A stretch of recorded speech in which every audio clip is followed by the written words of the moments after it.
अब मैं ये जानना चाहती हूँ कि आप में से कितने लोग चाहते हैं कि शर्लिन चोपड़ा खुदकुशी कर ले। क्यों? कोई नहीं चाहिए। Good question. अगर कोई चाहता है तो अपना हाथ ऊपर करे और मुझे बताए कि मेरा शुभचिंतक कौन है। कोई नहीं चाहता। दरअसल बात यह है कि आए दिन मैं देख रही हूँ कि कुछ मीडिया के लोग अभद्र हेडलाइन बनाकर मेरे बारे में मनगढ़ंत बातें लिख रहे हैं, मेरी इज्जत को उछालने की कोशिश कर रहे हैं, इज्जत की धज्जियां उड़ाने की कोशिश कर रहे हैं। तो मैं आप तमाम मीडिया वालों से कहना चाहूँगी कि किसी किसी भी महिला को, चाहे वो पुलिस अफसर हो, लॉयर हो, डॉक्टर हो, काम वाली बाई क्यों ना हो, बाजारू औरत क्यों ना हो, किसी भी महिला को इस कदर जलील ना करें कि वो मजबूरन आत्महत्या करने के बारे में सोचे। मैं बहुत स्ट्रांग हूँ और मुझे लगता है कि जिस लड़की ने किडनी फेलियर को मात दिया हो, पुनर्जन्म लेकर जो एक ऐतिहासिक वेब सीरीज़ में एक ऐतिहासिक भूमिका के रूप में आपके सामने खुद को पेश कर सकती है, वो कुछ भी कर सकती है लेकिन अपनी जान नहीं ले सकती। तो आपसे निवेदन है कि आप किसी भी महिला के बारे में अभद्र लिखने के बजाय पहले ये सोच लें कि अगर आपकी माँओं के बारे में, बेटियों के बारे में, बहनों के बारे में कोई अभद्र टिप्पणी या अश्लील टिप्पणी करे तो आप कैसा महसूस करेंगे? क्या आपका खून नहीं खौलेगा? क्या आपको गुस्सा नहीं आएगा? क्या आपको उसे लाफा मारने का मन नहीं करेगा? बिल्कुल करेगा। तो फिर ये नाइंसाफ़ी क्यों मेरे साथ? पिछले साल आपने देखा कि कैसे मिस मोटरमाउथ और उनकी वकील ने सरेआम मेरे बारे में अभद्र भाषा का इस्तेमाल करके मेरी इज्जत की धज्जियां उड़ाने की कोशिश करी। यूट्यूब पर वो वीडियो है, आप जाकर देख सकते हैं। मैं उस अभद्र भाषा का इस्तेमाल यहाँ पर नहीं करना चाहती। अब मैं देख रही हूँ कि फिर से वही घटना मेरे साथ घट रही है। हाल ही में इसी जगह पर 20 जुलाई 2023 के दिन मैंने एक इंटरव्यू दिया था सिद्धार्थ कनन को। उस इंटरव्यू में कुछ गहरी बातें हुई, कुछ बहुत ही सेंसिटिव बातें हुई और कुछ मजाकिया बातें भी हुई। तो उस इंटरव्यू में मैंने जो जो कहा, मेरी बातों को तोड़ मरोड़ कर कुछ मीडिया वालों ने अपने दर्शकों के सामने रखा एक अभद्र हेडलाइन के साथ। और जब उन आर्टिकल्स को मैंने पढ़ा, मुझे बड़ा दुख हुआ, मैं बहुत रोई और फिर मैंने खुद को याद दिलाया कि महारानी स्नेहलता जो भूमिका मैंने निभाई एकता कपूर जी की वेब सीरीज़ में, अगर उनके साथ ऐसा होता तो वो क्या करती। मुझे याद आया कि कई जुल्म सहने के बावजूद महारानी स्नेहलता अपने लक्ष्य के बारे में भूली नहीं। उनकी नज़र उनके मंजिल पर, उनके लक्ष्य पर टिकी रही। तो मुझे क्या करना चाहिए? मुझे भी अपना फोकस अपने मंजिल पर रखना है। मेरी मंजिल क्या है? मेरी मंजिल है बॉलीवुड फिल्म इंडस्ट्री में बेहतरीन अदाकारा बनना। तो उस मंजिल पर मुझे अपनी नज़र टिकाए रखनी है, चाहे कुछ भी हो जाए। तो इस अद्भुत भूमिका को बार बार लगातार याद करके मैं इस भूमिका से प्रेरणा लेती रही और मैंने खुद को याद दिलाया कि कैसे मैंने किडनी फेलियर को मात दिया, कैसे मौत के मुंह से बाहर निकलकर मैंने पुनर्जन्म लिया। तो जो लड़की इतनी स्ट्रॉन्ग होती है असल ज़िंदगी में, उसे क्या कोई अभद्र न्यूज़ आर्टिकल परेशान कर सकता है? क्या मुझे विचलित कर सकता है? नहीं। और अगर मैं ऐसे अभद्र आर्टिकल्स को खुद को विचलित होने दूं, तो फिर जीना मुश्किल हो जाएगा। दरअसल बात यह है कि सिद्धार्थ कनन ने मेरे सामने एक 15 या 16 साल पुराना इंटरव्यू का जिक्र किया और उस इंटरव्यू में जो बात मैंने कही थी, उस बात को मेरे सामने रखकर पूछा कि क्या मैं उस बात के बारे में कोई टिप्पणी देना चाहूँगी, क्या कोई क्लैरिटी देना चाहूँगी। तो मैंने कहा कि उस समय मेरा रिश्ता हैदराबाद के एक बहुत बड़े पॉलिटिशियन के बेटे के साथ था और उस रिश्ते में मैं नाखुश थी, क्योंकि उस रिश्ते में रहकर मुझे ऐसा लगने लगा कि मेरा प्रेमी सिर्फ़ और सिर्फ़ जिस्मानी ताल्लुक़ात में दिलचस्पी रखता है, प्यार, इश्क, मोहब्बत में नहीं। और जब मुझसे पूछा गया कि मैं कैसा महसूस कर रही हूँ, तो मैंने कहा कि बिल्कुल वैसे महसूस कर रही हूँ मैं जैसे एक महिला महसूस करती है कॉम्पेंसेशन लेकर जिस्मानी ताल्लुक़ात के बाद। तो उस तरह का मेरा अनुभव रहा, ये मैंने बयान किया था। उन्होंने पूछा मतलब क्या? तो मैंने कहा कि जब किसी महिला को किसी जिस्मानी ताल्लुक़ात के लिए कोई कॉम्पेंसेशन मिलती है, वो कैसा महसूस करती है? क्या वो ये सोचती है ये I am on top of the world? नहीं। वो जिस तरह महसूस करती है बिल्कुल वैसा ही मेरा अनुभव रहा उस रिश्ते में रहकर। तो ये मेरा कहना था और मेरी इस कही हुई बात को तोड़ मरोड़ के एक अभद्र हेडलाइन के साथ, एक बहुत ही भद्दे हेडलाइन के साथ पेश किया गया। तो मैं ये सोचती हूँ कि क्यों किसी महिला को ज़लील होते हुए देखकर हमें मज़ा आता है, क्यों? और अगर मज़ा नहीं आता है तो इसका मतलब ये है कि हमारे अंदर का ज़मीर ज़िंदा है, और अगर मज़ा आता है तो कहीं ना कहीं हमारा ज़मीर या तो अधमरा है या मर चुका है। तो आप सबसे ये विनती है कि किसी भी महिला को आप इस कदर ज़लील ना करें कि वो कोई गलत कदम उठाने पर मजबूर महसूस करे। और फिर से मैं धन्यवाद देना चाहूँगी एकता कपूर जी को, जो उन्होंने इतना अद्भुत रोल मुझको दिया, महारानी स्नेहलता। कल अगर महारानी स्नेहलता के बारे में मैं ना सोचती तो शायद कुछ गलत कदम उठा बैठती, क्योंकि कल मैं बहुत रोई, बहुत बहुत छोटा महसूस किया मैंने खुद को। मेरे ख्याल से कोई भी लड़की मेरी जगह होती तो बिखर जाती, टूट जाती, लेकिन मैंने खुद को बिखरने से रोका, टूटने से बचा कर रखा, क्योंकि मैं खुद को बार बार याद दिलाती रही कि नहीं, कोई भी गलत कदम नहीं उठाना है, ऐसा कुछ नहीं करना है जिसके चलते मेरे घर वालों को तकलीफ़ हो। तकलीफ़ होगी नहीं होगी ये बात की बात है, जिससे उन तमाम महिलाओं का हौसला टूटे जो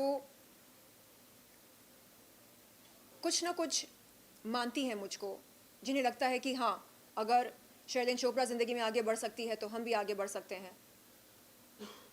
तो ये सब ध्यान में रखते हुए मैंने कल खुद को टूटने से बचाया।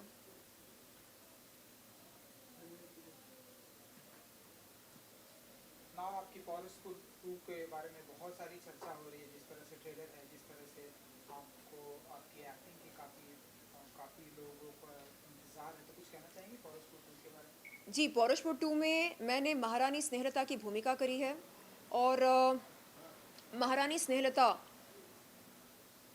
एक कमाल की महिला हैं, यानी वो खुद को मन ही मन किसी महारानी से कम नहीं मानती हैं, हालांकि वो होती हैं केवल एक रानी, और महाराज के कई रानियां होते हैं और उन रानियों में से एक हमारी महारानी स्नेहलता होती है।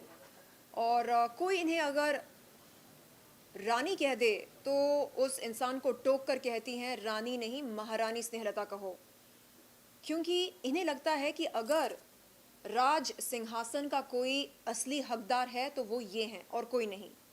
और इन पर कई सारे जुल्म किए जाते हैं, बावजूद इसके ये खुद को बिखरने नहीं देती हैं, खुद को समेट कर रखती हैं और इनकी नज़र, इनका लक्ष्य एकदम अटूट होता है। इन्हें किसी भी हालत में राज सिंहासन पर बैठने का अधिकार प्राप्त करना होता है और वो अधिकार क्या वो प्राप्त कर पाती हैं या नहीं, अंत में क्या वो विजयी होती हैं या नहीं, ये पौरुषपुर 2 कहानी का मूल बिंदु है। Man, as you said, nobody should say anything indecent about any woman or a girl. जी। लेकिन आपको क्या लगता है कि किसी लड़की का या किसी औरत का अच्छा इमेज है तो क्यों कोई गलत बात बोलेगा? You know, it's the kind of image a person makes, मतलब ग्लैमरस इमेज बोलिए या बोल्ड इमेज बोलिए। जी। अभी हाल ही में उर्फी से एक बुजुर्ग ने बोला कि आप देश का नाम खराब कर रही हो, तो वो किसी दूसरे को नहीं बोलते हैं इस तरह की बातें, तो आपने सोचा कि आपका इमेज रिस्पॉन्सिबल होता है इस चीज़ के लिए? देखिए, अगर मैं लो नेकलाइन चोली पहनती हूँ, इसका मतलब ये तो नहीं कि मैं आपसे ये कह रही हूँ कि आइए और मेरा बलात्कार कीजिए। तो ऐसा मतलब निकालने वाले लोग होते कौन हैं? क्या वो समाज के ठेकेदार होते हैं? अगर हम अपने हुस्न को दिखा रहे हैं, अगर हम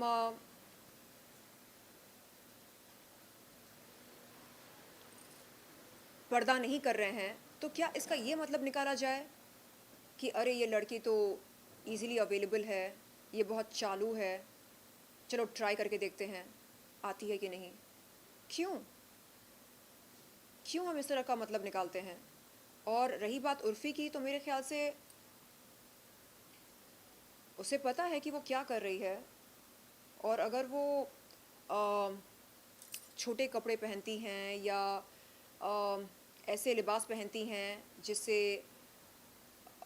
लोगों का मन उत्तेजित हो जाए, तो क्या ये गलत है? हम क्यों भूलते हैं कि हम भारत देश में रहते हैं, वो देश जिसका नाम लैंड ऑफ कामसूत्रा कहा जाता है। तो क्यों हम मॉरल पुलिसिंग करते हैं? क्यों हम कहते हैं अरे ये देखो ये अपना क्लीवेज दिखा रही है, इसका मतलब इसका कैरेक्टर बहुत ही ढीला होगा, इसका मतलब ये ईज़िली अवेलेबल होगी। क्यों? कौन सी किताब में या किस ग्रंथ में लिखा है कि महिला के लिबास की लंबाई से उसके किरदार का अनुमान लगाया जा सकता है? किस किताब में लिखा है? मैं अपना घर चलाती हूँ, मैं अपने सारे बिल्स टाइम पर भरती हूँ और अगर मैं इस तरह की चोली पहनना पसंद करती हूँ तो इसमें गलत क्या है? क्या संविधान में लिखा है कि इस तरह की चोली पहनना गलत है और अगर मैंने इस तरह की चोली पहनी तो कोई धारा मुझ पर लगेगी? संस्कृति हाँ, तो संस्कृति दिमाग में होनी चाहिए ना। अगर मेरे इस अवतार को देखकर आप उत्तेजित होकर मेरे साथ गलत करने की इच्छा रखते हैं, तो ये दर्शाता है कि आपकी क्या संस्कृति है।